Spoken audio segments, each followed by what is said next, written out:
I'm back today, just doing a quick video here before I have to go back to doing some sessions. I was going to take a little break and give you guys something to think about because it's another topic that has been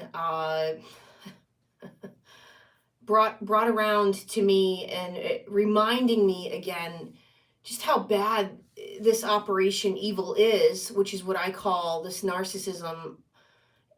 It's Operation Evil. It's set and designed to bring you down to their low vibrating levels and their low life ways of thinking and feeling and operating.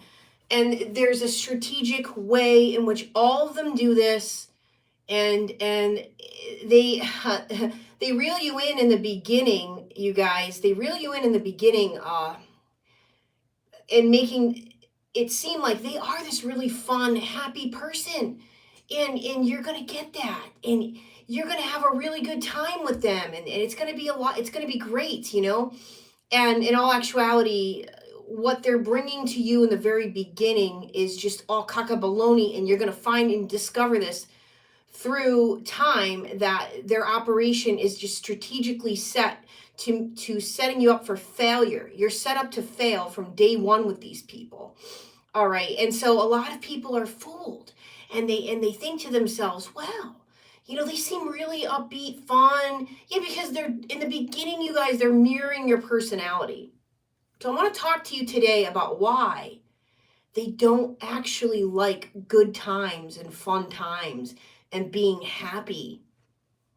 Okay? I'm going to talk to you tonight about why that is, because a lot of you are baffled by this. You know, and what they're really good at doing is they're really good at making you feel in the beginning like the reason they're not happy is because of you, or not in the beginning. As time goes through, they're going to make you feel like the reason they're not happy is because of you. You did something to the narcissist to provoke them to feel miserable today, tomorrow, and every day following.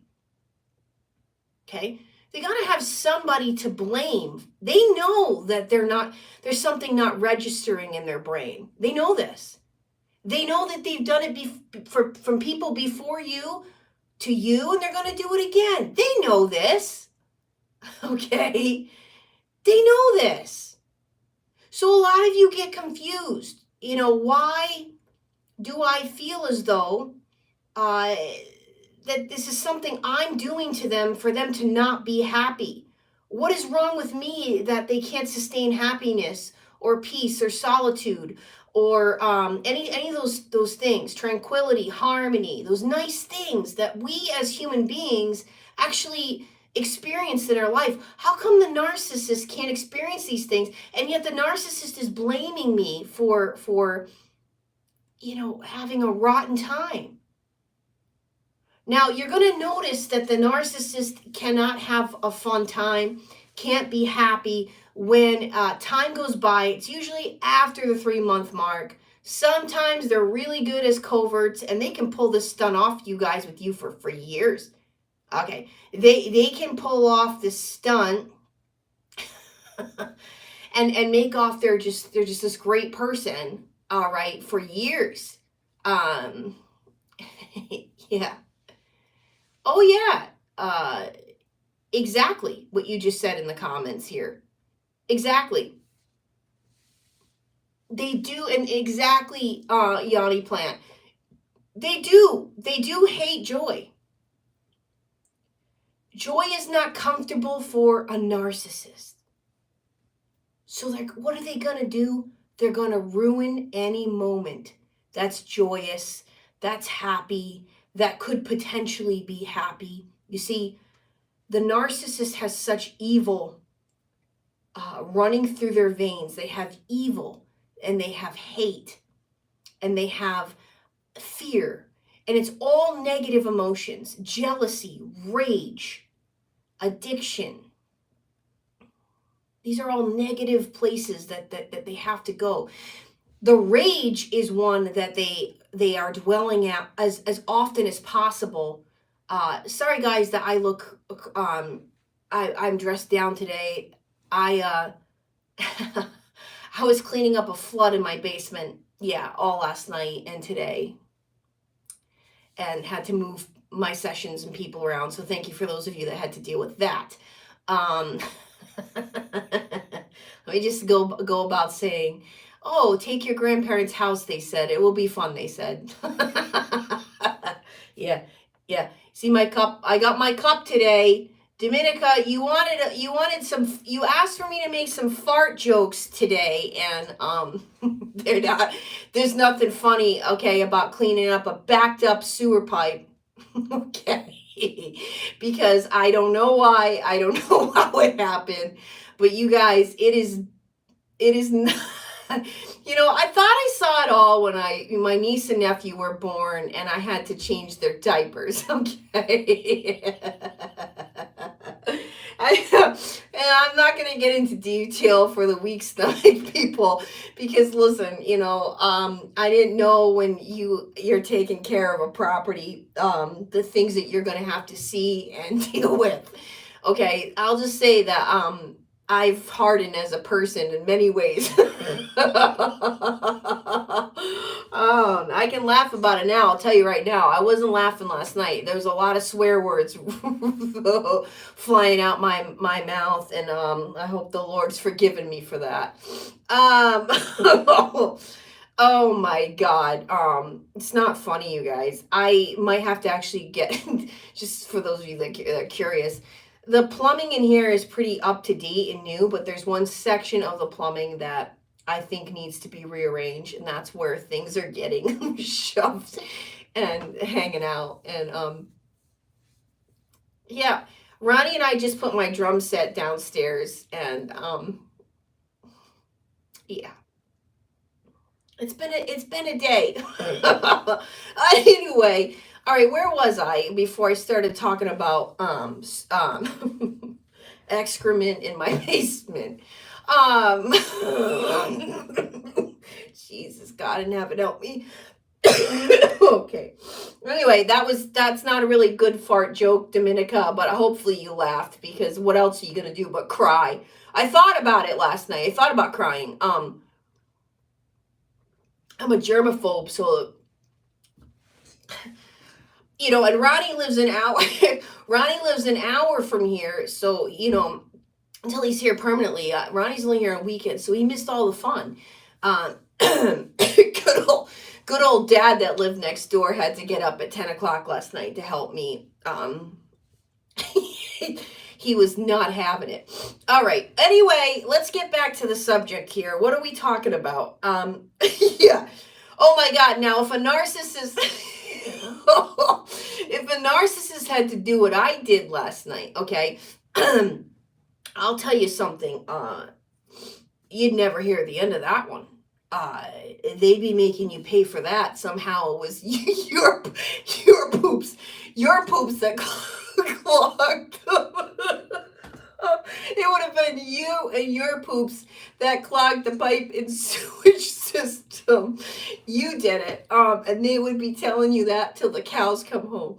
For the record, you guys, it was not poop that clogged the main sewage line. I don't know. It looked like some type of wipe, and we can't use them in the sewage here. We can't use them in a septic system. You can't use wipes. So I don't know if one of the kids came over and used one of my Clorox wipes and flushed it down the toilet. I don't know. All this to say. Anyway, oh my God. But the narcissist would never let you live something like that down. And for some way, it would be your fault. But getting back to happiness and joy and making light of situations, the narcissist isn't going to do that. All right? Okay. A seagull rock squawk, narcs smile when you slip on ice. Exactly. The only time they find things funny is when it's at somebody else's expense. I'm not going to say I haven't laughed at people in my lifetime, okay? Because there's some things I have to laugh at in order to survive, all right? But I'm talking like they have a mean sense of humor, and I'm talking like they yeah, they have a very evil sense, a sadistic sense of humor. Pamela, I'm glad you're laughing because tell you right now, I haven't been laughing the last 2 days. Then I had to go get a mammogram this morning, you guys. All right, let's talk a little, right? We got some time until my next session. I had to have a mammogram this morning. Ladies, okay, men, you need to listen to this because you don't have to deal with this, okay? Pam, that subject's right up your alley, isn't it? Yeah, poop jokes are all fun and games until it's in your basement. Okay. Yeah. There's nothing more like humbling than having to clean that up. All right, that's just not anything anybody wants to deal with in living in a house. Okay. Yeah. I don't know how I didn't vomit last night. It's called like fight or flight, and I guess I'm fight. All right, but anyway, getting off the poop and poop spillage out of your main pipe in your house. God, I hope it doesn't happen to any of you. All right.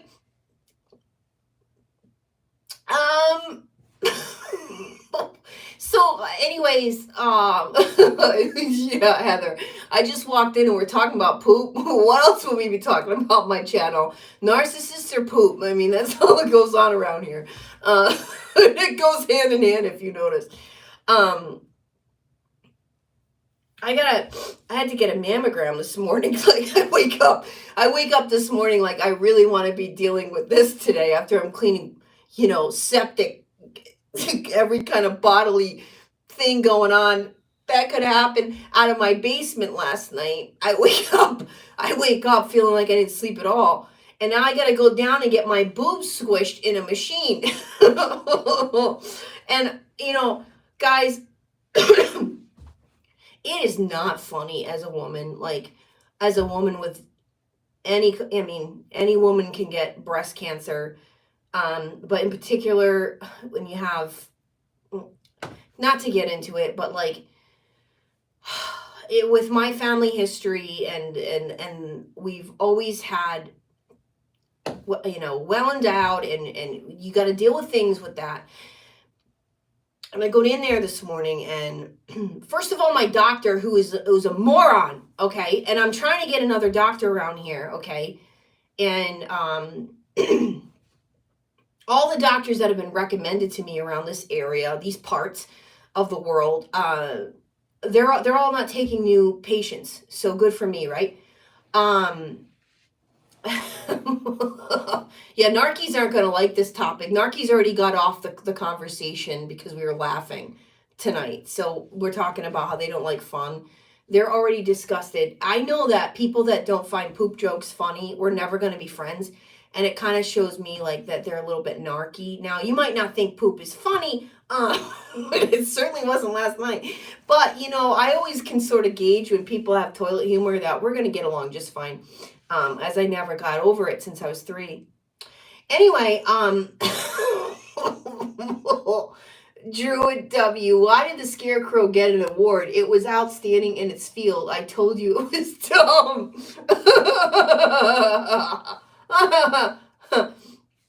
Yeah, some folks are squeamish. I mean, I like to tell fart jokes. I don't like to tell jokes about poop in my basement. Okay, I don't like those jokes. Those aren't my particular kind of jokes for the most part. All right, but anyways, now I'm getting my boobs squished at 10 o'clock this morning in a machine, and I mean, they squish your boobs, you guys. For the men that don't know this, they're gonna squish your double D boobs down to a pancake size as you're sitting there like, please stop making that machine go flatter and flatter on my boob. And you're looking at the imaging specialist, and you want to punch her in the face, and the machine just keeps squishing it. You're just like, I can't. Are they trying? So is the whole point of this? They're trying to take your boobs off? Because I mean, if that's the end result, fine. Take them off at this point. I don't want to go through this. This hurts. Then thank God I spoke up and I said, hey, am I supposed to get an ultrasound? Because they've been looking at my left breast some people are still traumatized by the by the crap story in my basement last night. Now I'm going on to this traumatizing story, so stay tuned. So yeah, so yeah, so then I look at the girl and I said, they've been looking at this left breast since I was 31 years old. That's why she had me come. This is supposed to be a Lauren, I'm going to be in Florida. Hey, I'm going to be in Davenport, Florida in 2 months. You need to come to the retreat. Women, ladies out there, I got 2 spots left. You got to hit me up. I want you there. Come to the retreat. tracefaceit@gmail.com.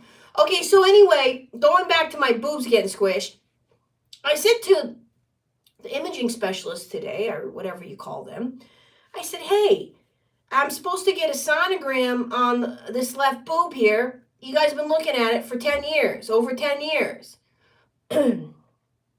She looks in the computer and she's like, oh, I don't know why your doctor set it up this way. You do need one of those today. Yeah, good thing I'm all about staying here for some more boob squishing. Let's get it done. Okay. Yeah, let's continue this squishing of boob. Let's go. Let's I'm up for it today. I just cleaned shit in my basement for hours and last night and this morning. Let's go. I'm all about bad days. Come on, bring it on, Satan. So so now she says, "Oh, well, you're gonna have to go back out in the waiting room with this gurney here and sit there until we can get you in." Oh, okay. All right. Well, all right. Let me just go in there. So now I'm in the waiting room with all these other women, and I'm just in a mood. I'm in a mood. So I'm just making them laugh. It was so cool to be in a room full of women of all different ages there for the same thing. Like, I'm like, what are we doing, guys? Like, And one woman, she's back there. She's been going back. She actually had the biopsy done of her breast, and I'm literally sitting there thinking, as I'm talking to all these women at all different ages and everything we go through as women, like, guys, I mean, our bodies are amazing things, and it's awesome what we can do, but it's really scary what can happen to our bodies too at the same time as women. I mean, we can bring a child into this world, and then awful things can happen to our bodies, and miscarriages and cancers and ovarian issues and cysts, and the list goes on and on and on. You guys have no idea the amount of doctors we have to go see in our lifetime. And as I'm sitting here talking to all these women, and I'm making them laugh because that's what I love to do, and we're just trying to make light of it. I'm waiting there for like 20 minutes, 25 minutes, and they're like, okay, Trace, come on in. So the girl does her ultrasound on the left boob, and they press that thing in your armpit, and it hurts. And they're getting their imaging. And she says, okay, I'm just going to be gone this is what she says, I'm going to be gone for a few minutes. I'm going to have the doctor look at these pictures. And then I'm going to come right back in, and you'll know today what we need to do from here on out. Okay. 45 minutes later, I was laying on that bed praying to God. And the whole time you're on that bed, you're hearing doors open, close all around you, waiting. Are they going to knock on the door? Are they coming in? Oh my God, it must be bad. Your mind goes to every place you can imagine. And you're like, it's got to be something bad. They're not back in here. What's going on? I did a lot of praying. I did a lot of reflecting.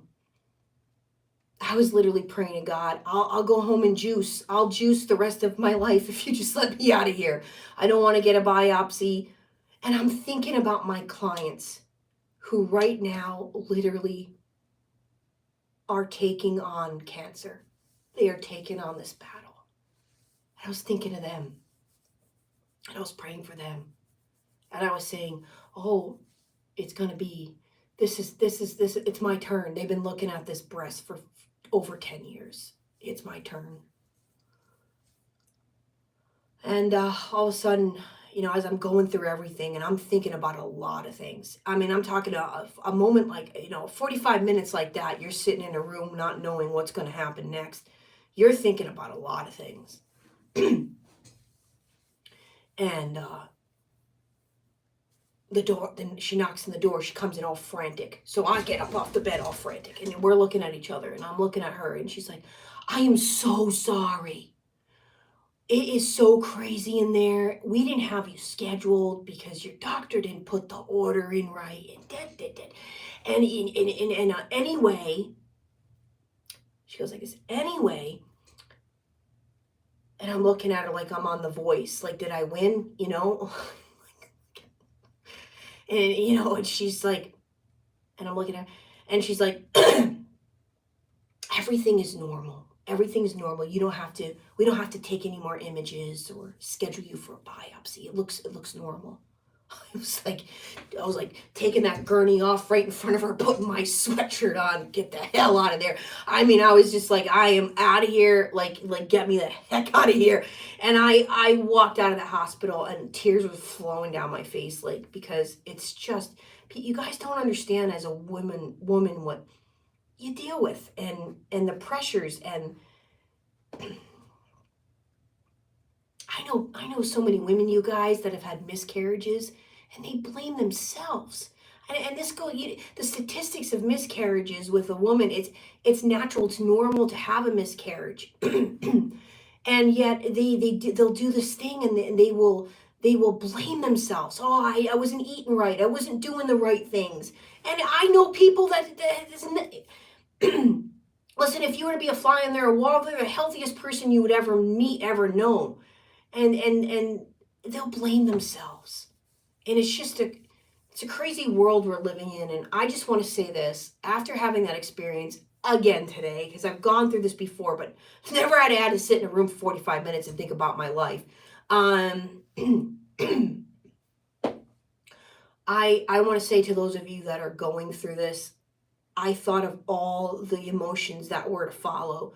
Have come the biopsy, the removal of lumps, what comes with it. My meme had to have lumps removed. My aunt, and I'm thinking about all of you that I know that have survived cancer and are currently going through this. And I just want you to know, I think that I was going through all the emotions today and thinking about all of you. And I just want you to know that you're strong and you're amazing and God is good, and keep your faith. Don't ever lose your faith on what's going to come. And even if God had said, okay, this is your time now, and wanted me to go through this, and that was that. I have to come to terms with those things, but I also have to have faith that God's a God of miracles, and He makes miracles occur every single day. Yeah, exactly, Tara. Exactly.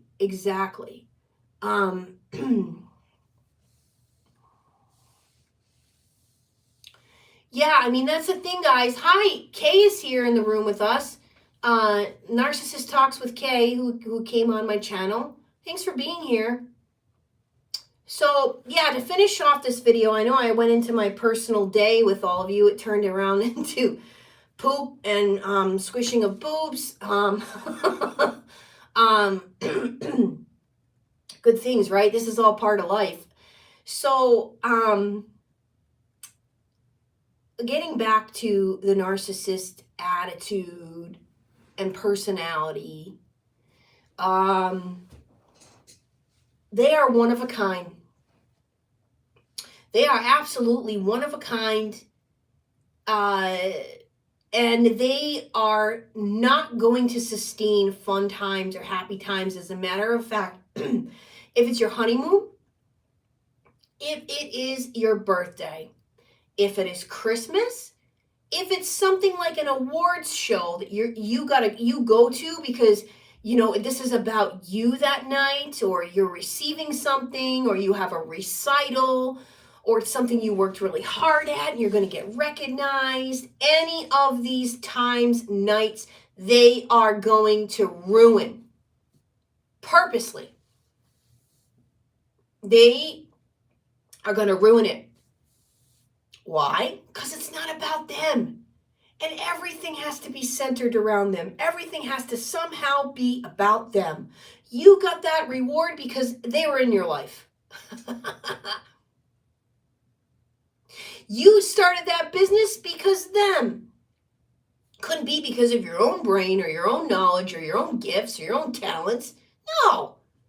They actually really think this. And when they see you happy, having a good time that particular day or night, they want to control that on you and get you out of that room. Oh no. You're having fun. And it has nothing to do with me. I don't like watching that. Let me get you out of here quick. And they're going to do it. And in the beginning, they're not doing these things. They're pretending to participate in the fun activity, the high, the the happiness, the giddiness. But guys, if you actually really pay attention to the narcissist, they are a party pooper. As we're talking about poop today, yeah. Thanks, commenter here. Yeah, and that's what they're doing. They have to control the narrative at all times.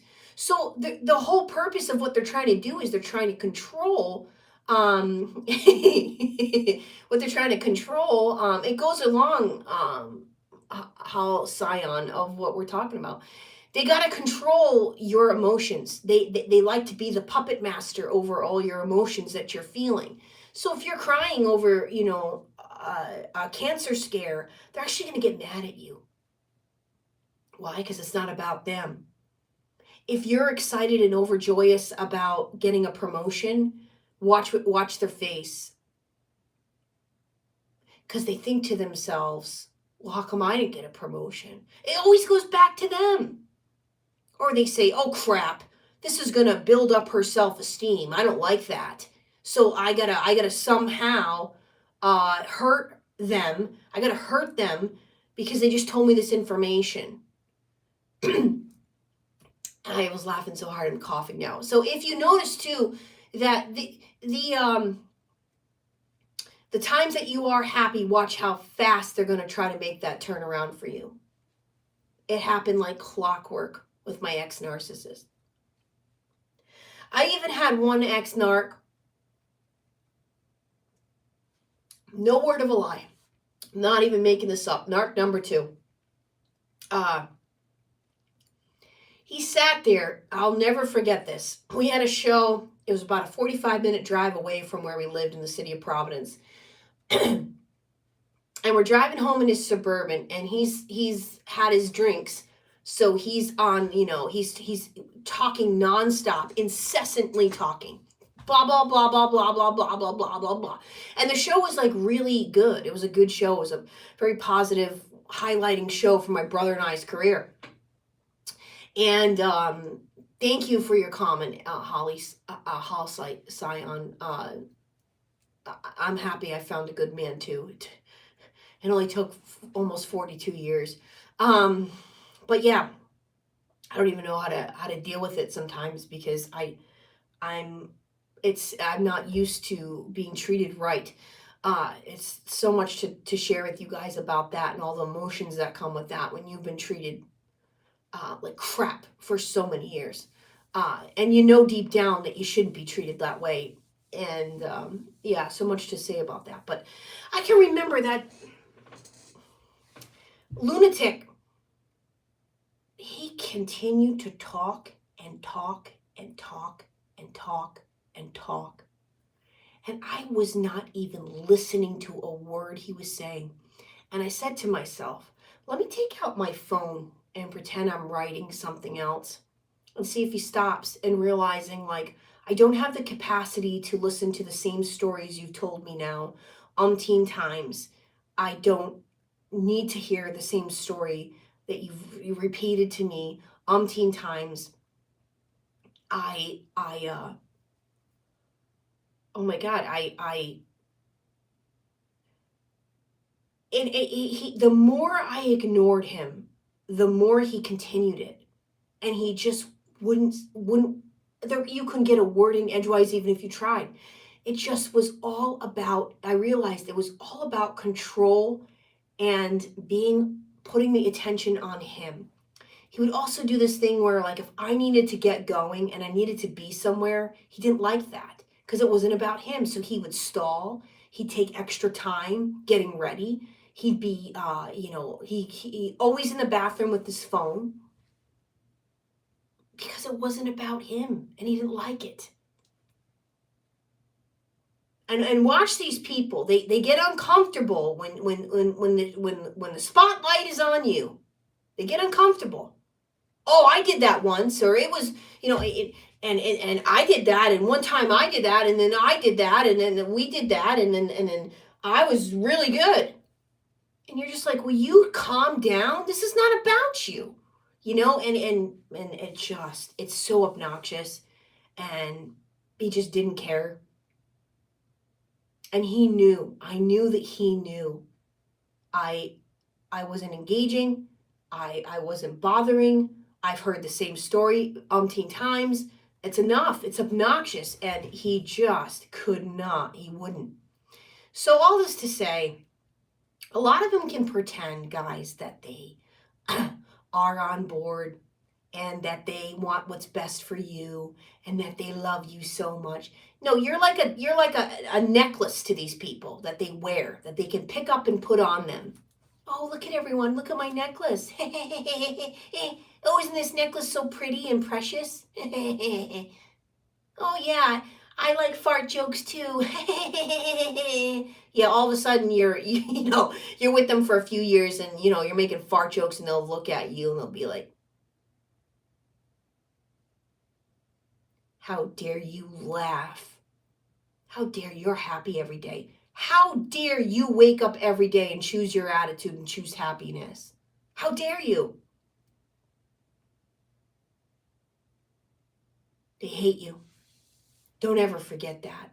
And their entire existence is to steal your joy, to steal your happiness, to remain miserable and take anyone down in that misery pot with them if they can, how they can, when they can.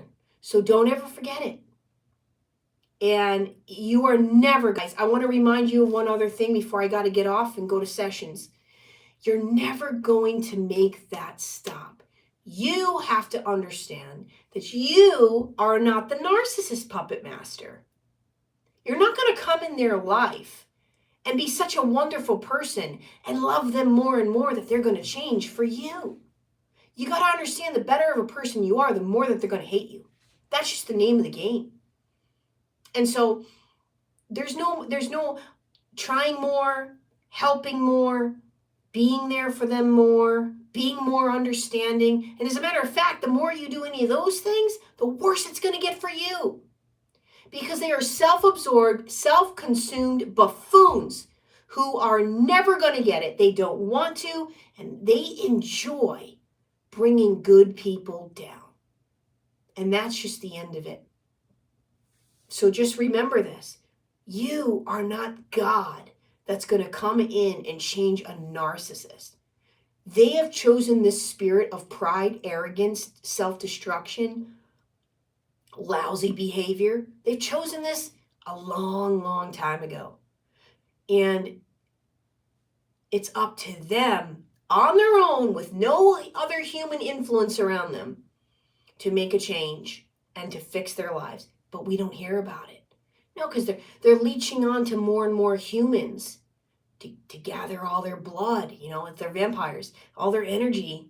Oh, this person, they're good. They're good-hearted. Oh, I want even more so to attach to them.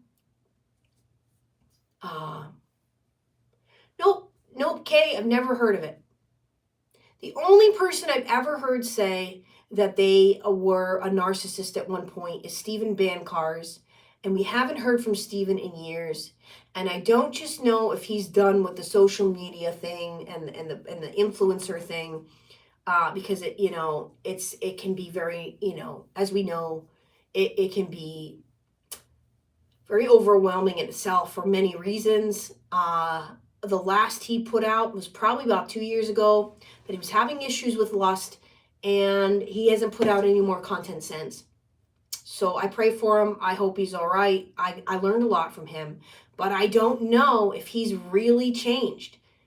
That's my question, because he said that God saved him and delivered him, and he had a God presence type of encounter. And I don't know. I don't know. Only he would know that. But anyway, guys, I have to go to get back to sessions, and I'm happy that we did some more tonight. We laughed, we cried. Well, I didn't cry. I tried not to cry. I have cried for my clients going through very heavy things and burdens these past few months, that you guys don't know, that it does affect me. I cannot help that. And I think the day I don't get off a session and cry is the day I got to give up this career. So I'll always take note of that. Because I do love what I do. And I want to make sure I thank all of you in tonight's video. I can't even believe that if it weren't for all of you, I wouldn't be where I'm at right now. And I know that, and I don't say it enough, and I recognize that. And I am blessed and joyous and happy to wake up every day and be able to work with people that I know are ready. They're ready to invest. Okay, they're ready to invest in themselves. You can't just do a few sessions. You gotta take. You gotta at least give me 3 months to help you and work with you.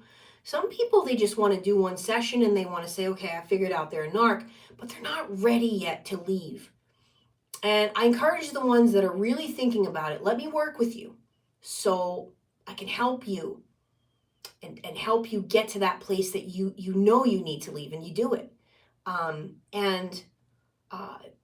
But anyway, any and all times you've consulted with me, I appreciate it. And you guys gave me a private practice, and I am beyond blessed and humbled for that, and I just want you to know it. Well, anyway, I have to go. I love you guys very much. I am Trace Face, and as always, it's time we face the truth together, and I hope you got a good piping system in your basement. Yeah. Fart now loading. Signing off.